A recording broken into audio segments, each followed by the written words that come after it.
Hello, future scientists! In Unit 1, Plant is about living things. We will talk about living and non-living things and differentiate living and non-living thing. At the end of the lesson, you can assess yourself and can see that plants are living things. You can name some things that are living and some that have never been alive. And you can make comparisons between things that are alive and things that have never been alive. Now, these keywords are already familiar with you as we have learned and used this in our previous lessons. Okay? Living things, alive, not alive.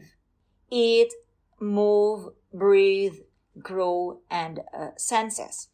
Also, don't forget to watch these useful links as it may help you understand more about living things.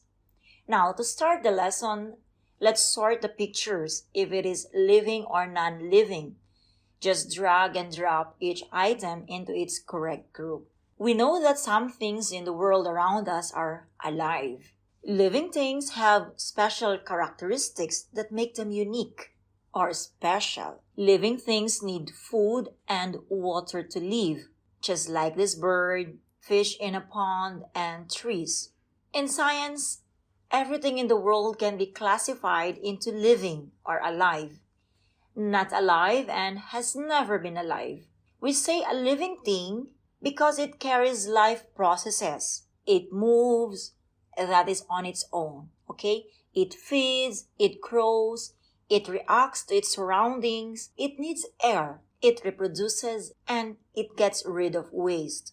Those things that have never been alive have never carried out the life processes, such as metal spoon and fork, plastic table, rocks, and car, have never been alive. The term not alive relates to those things in the world that were once alive but no longer are. For example, fallen leaves on the ground were once alive as part of living trees.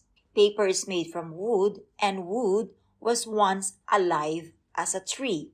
Objects such as stones, rags, and a lamp post were never alive because, again, they were never able to carry out the life processes, meaning it cannot eat, move, breathe, grow, and use the senses.